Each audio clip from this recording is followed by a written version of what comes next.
In the words of Britney Spears, oops, I did it again. I bought another oscilloscope. This one is the Kiprim DS1202. There's the SKU if you're interested. And I bought this for a very particular reason. And no, it's not the price, although the price was good. It's under $200 at the time I bought it.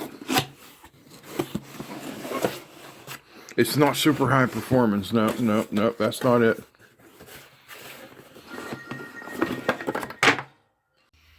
You know, it never fails.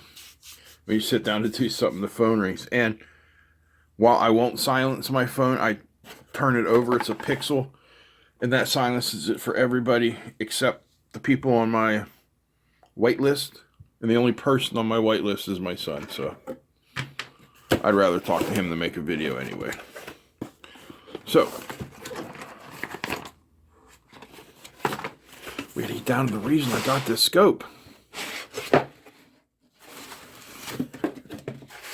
Let's get it out of its shroud here. Yes, I know it's off screen. It's off screen for a reason. You can't see it till I get it out of here. Are you ready? I bought it because it's blue. I mean, if you're going to have a scope, man, you might as well be styling. And this is some like 1980s Miami Vice pastel blue. All we need are some flamingos and some highlight going on in the background. So I got the scope, number one, because of the beautiful blue color.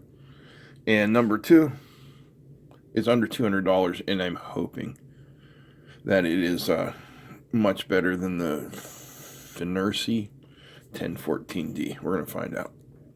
First, peel the protective plastic off the screen.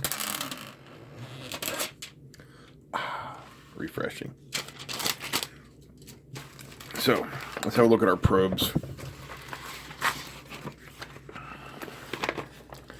From the packaging, yeah, these are the standard probes you get with Hantek, Owon. I'm not sure if Signet uses these probes too, but these are just your basic oscilloscope probes. They're fine. There's nothing wrong with them. So then we have our package. We've got our adjustment tool. Then we got the spring ground clips.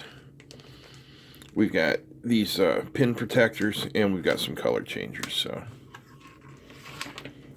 get that ready. There's also a USB cable, and there's a disc and a manual, but you know, what are we, noobs? We don't need no stinking disc and manual. Let's plug this in. Let's see what we got.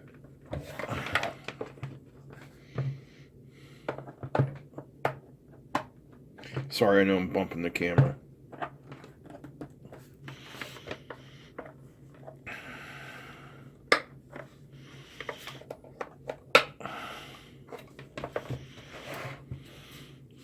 All right.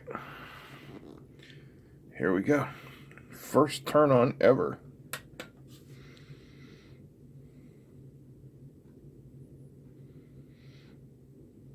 They're about 5 seconds in. 10. 15. Okay. So about 15 seconds to get to the screen. Utility.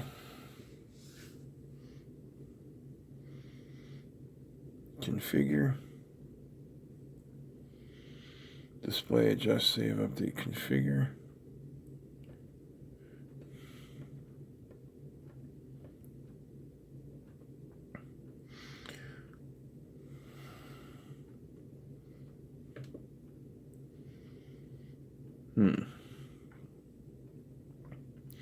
Utility. Configure.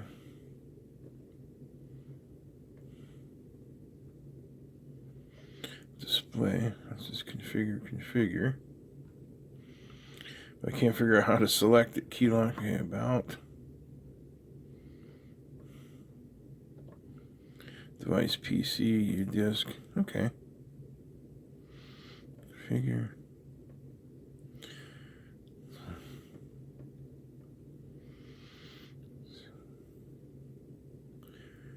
Signal. Is that for this?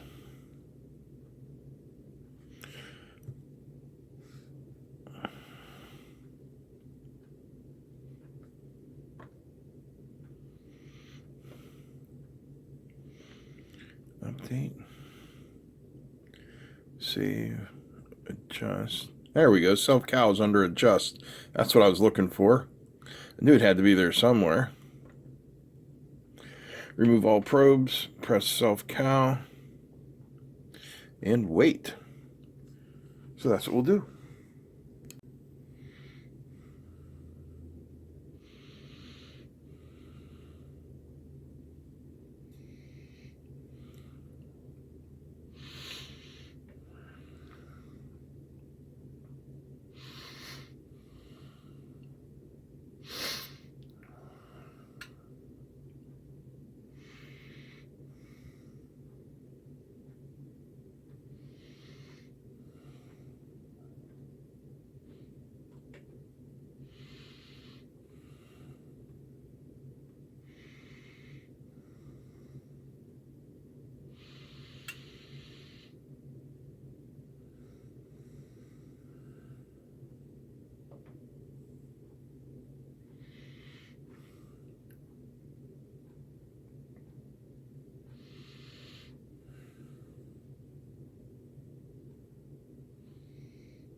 Okay, so the self-cal took about 2 minutes. It just runs by itself. There's nothing to worry about. Channel 2 off. Okay, channel 1, so that's yellow. Let's compensate our probes. I'm going to make sure that our little probe compensation jack there is on the top. I mean, you can do it from the bottom. It just makes things more difficult. And we'll hook this up.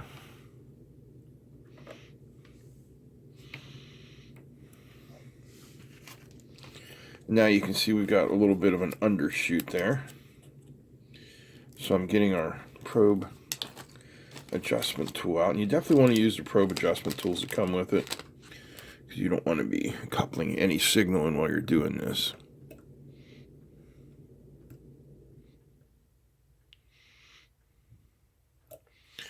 Now what I'm going to do is I'm going to change the horizontal time base here.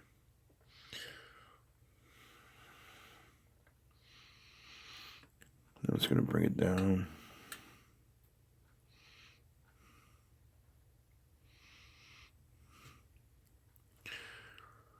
I'm just trying to get the most precise adjustment possible here. So there's under, over.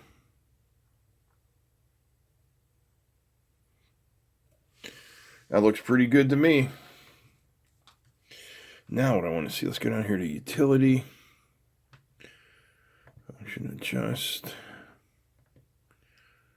Update, signal, yeah. Can I adjust that frequency? Oh, I can. Now that is a unique feature that I have never seen on a low-end oscilloscope like this. It's got an adjustable square wave. Wow. So we have a 5-volt Adjustable square wave. Let's see. It was at 1K. Let's see where it goes. 22K. I mean, it's very limited range, but you know what it is? It's audio range. So that is very cool.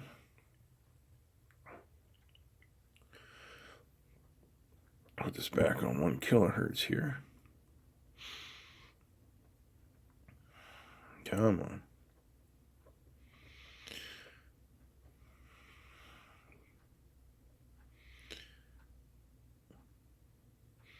And it is easily adjustable with this control. Yeah, that is great. Now you see it's still a little bit of undershoot there. So I'm going to put right on that line, just like that.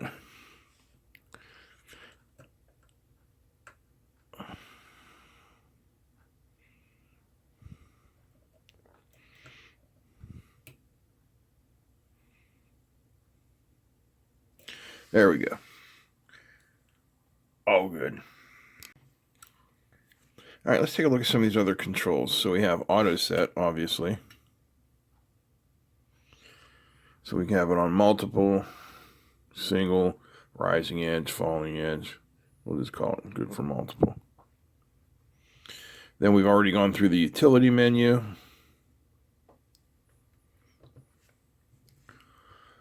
So we have the function, signal.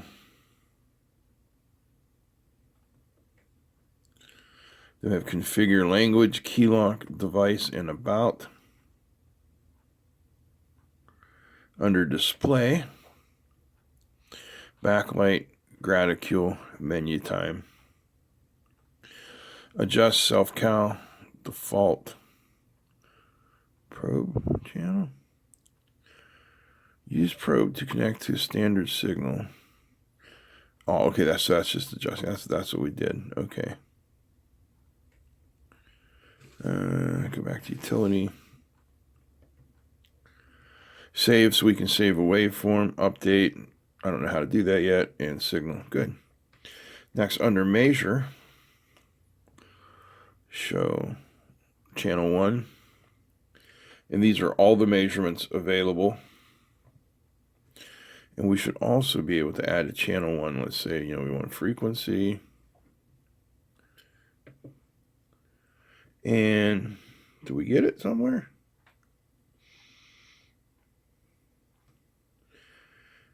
Let's try that again. Add channel 1 frequency. There it is. So we now have the frequency down there. And if we wanted to add another measurement, for instance, if we wanted to add peak to peak, we just hit add again. And now we have peak to peak. Very cool. So now under acquire, we have our sample mode, peak detect, sample, averages, up to 128 averages. Nice. Vector or dots, persistence. Nice. XY mode. Wow. Frequency counter. That is that's fantastic. For $189, this has a lot more features than any of these base end scopes we've looked at before. All right, let's look at cursor. If we can do voltage and time in a single measurement, this will be my new recommended beginner scope. All right. Cursor voltage, time. Oh, time and voltage, beautiful. That's fantastic. Auto voltage, yeah. We have copy, or I'm assuming we're just copying the screen. All right, channel 1 menu, coupling, AC, inverted, on-off, probe is at 10x, measure current. Okay. Bandwidth limiter, nice. Math. There's our math type. So now we're looking at FFT.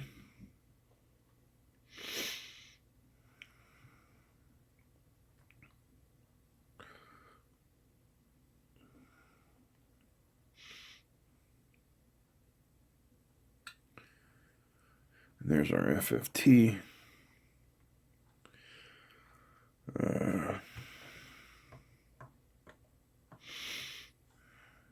Can we measure an FFT?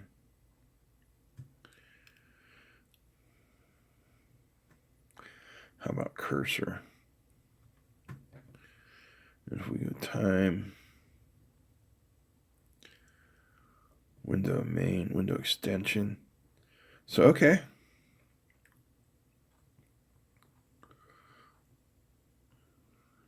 We are able to get markers. This scope is proven to be very nice so far. All right, let's power up the arbitrary waveform generator. And let's inject some signals in here. Yeah, I know, I bumped the camera again. I'm always bumping the doggone camera. Okay, channel 1. Channel 1.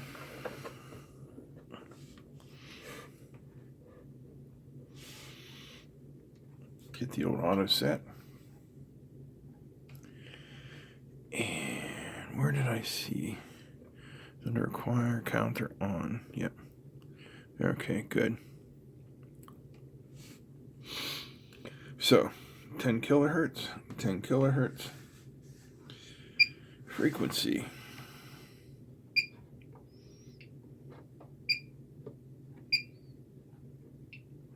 There's a megahertz.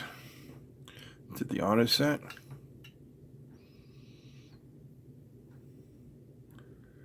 Looks good. Take it up to 10.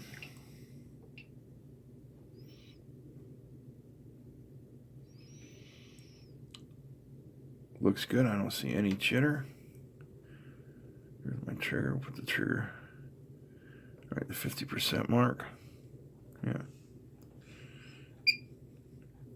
All right, let's go up to 50. And you can keep track of the frequency right there. You know, we should also turn on measure. And let's add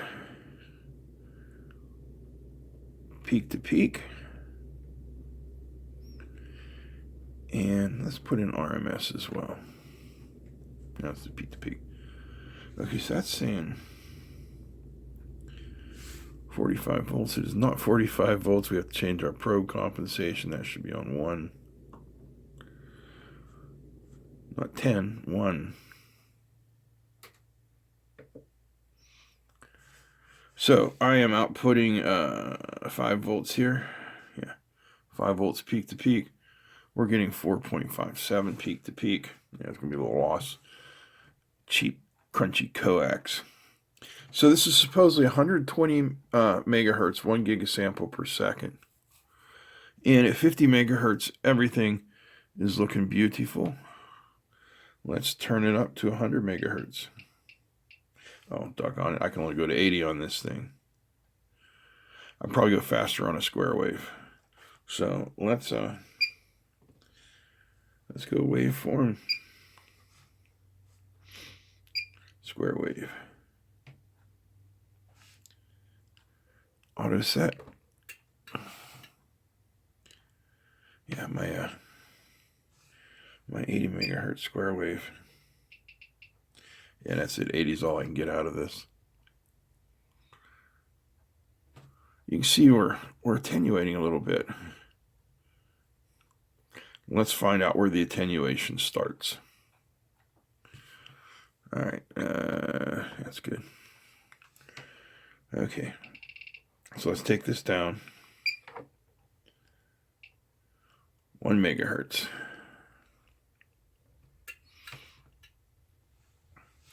And I'm going to change my amplitude.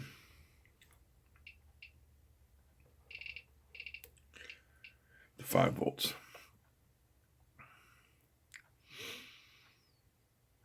4.94. All right, that's what we're going to call good, 4.94. So anything going down from there, it's 1, 10, 4.8.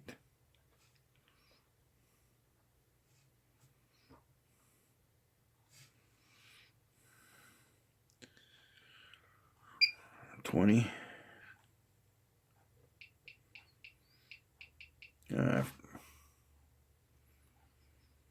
That front end is just dropping right off. And of course, that's nowhere near, but an 80 megahertz square wave is just not going to look good. All right, I tell you what we'll do here.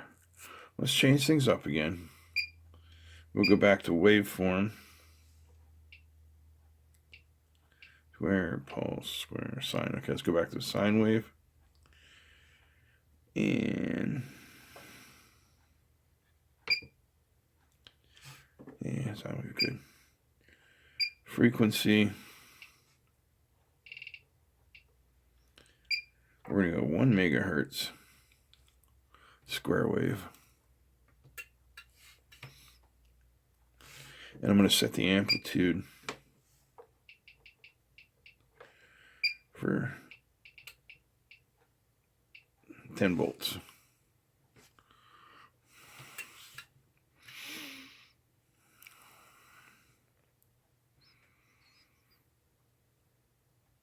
$9.7. We shouldn't be losing 300 millivolts in this wire. All right. Let's go back to frequency.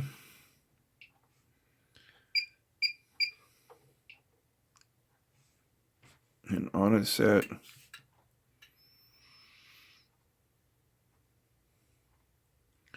Even at 1 kilohertz. Well, without knowing a good wire, I really can't judge on this. But, you know, it's handling this stuff no problem. So let's take that up to 25 kilohertz.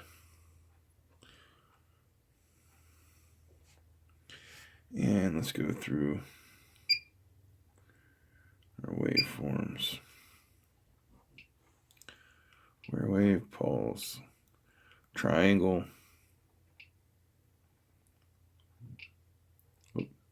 CMOS, DC, half wave rectification, full wave rectification. I mean, it's fine. It's a good scope, but I am slightly worried about this. Now, okay, now in a ramp wave, we're putting out our positive ladder. 10 volts peak to peak is our output. 9.98. This is as close as it's gotten.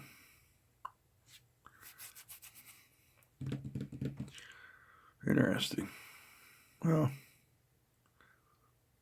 you know what we got to do now. We got to tear it apart.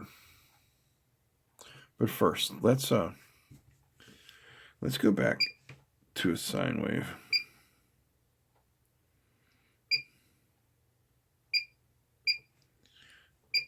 There we go. 25 kilohertz sine wave. And let's just let's go FFT on that.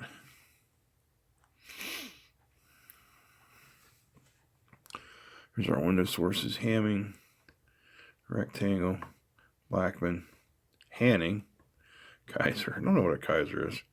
Bartlett. Well, we're going to go with Hanning. Format in decibels or root mean square. Next page. Oh, man, that is nice. That is nice. But what I want to see is cursor in the extension window, frequency, and now I should be able to bring that over here.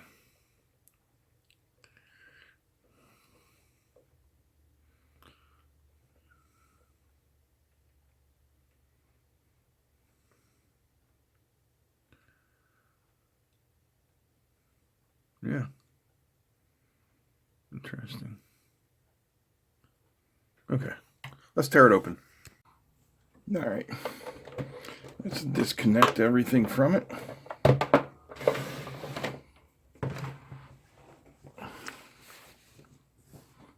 Get a nice soft surface to lay it down on.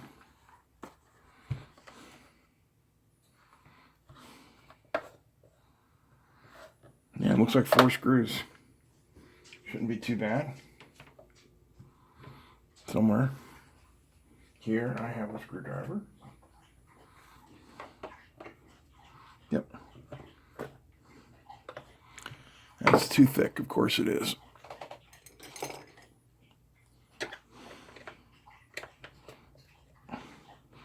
That was too small. It's a little bit spicy. What do we got here? There we go. That one cracked. Sorry, I know you can't see. So that one cracked. That one cracked. That one cracked. That leaves this one.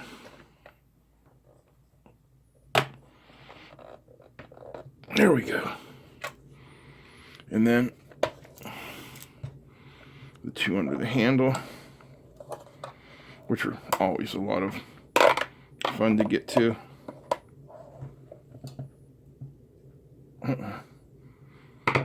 Doggone it.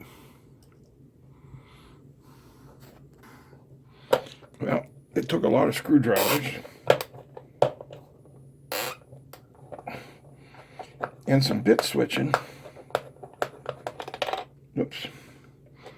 But I got them all cracked loose, and I don't think I stripped any.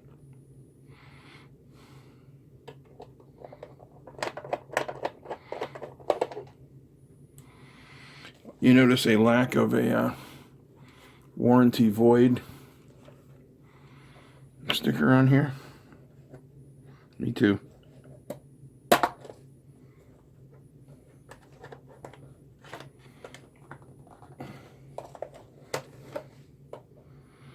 I don't have these out far enough. Maybe I don't have this one out far enough. Let me try again.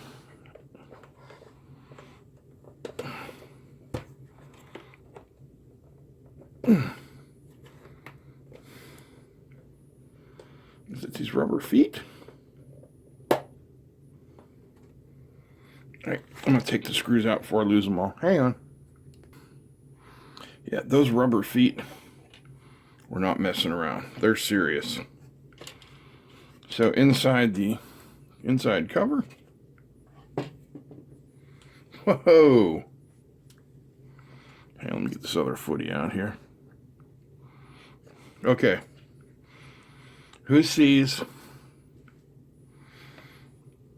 the elephant in the room? No? Nobody yet? How about this giant electrolytic cap snotted down on the board?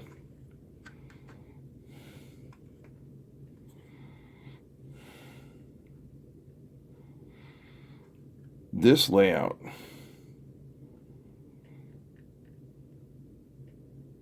especially this here, looks to me to be maybe an update of an Owon. That's a 5000 series.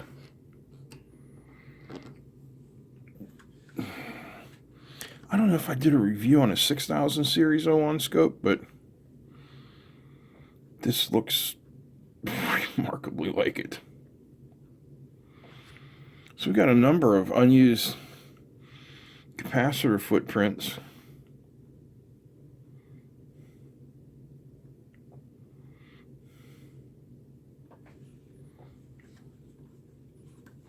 I'm not an RF engineer. I assume those don't have to be sealed, but that's just a poor job. There's residue, flux residue all over this display and control board.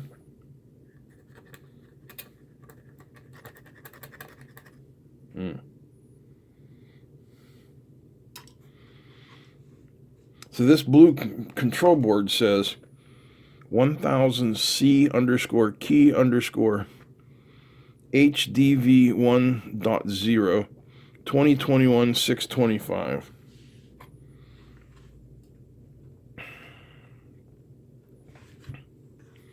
There's your programming interface.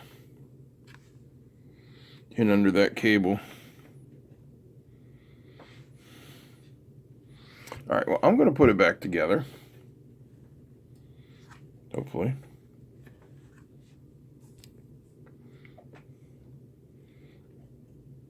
Those slide in there like that.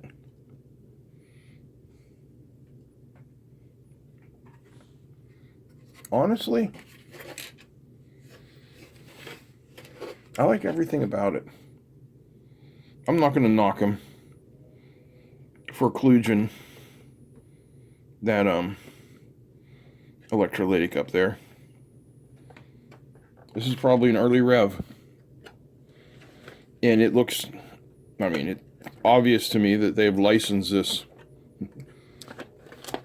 Licensed, as the Chinese do, this design from Owon. Alright, getting these feet back in is going to be fun. I'll be right back. So one thing we didn't really look at was the trigger menu. I don't expect there to be decoding in here. Yeah, we have single and alternate trigger. Edge, video, that's it. Coupling, hold off. Yeah. So this is where you're going to find your higher quality ones, say the ones that, $350 to $500 are going to offer you more triggering opportunities and perhaps some decoding. But, other than that, I have no complaints with this, really. I like the power cord on the side. I find the menu buttons down here instead of up here to be odd, but I can deal with that. Same with the run stop button there, and that's kind of odd, but,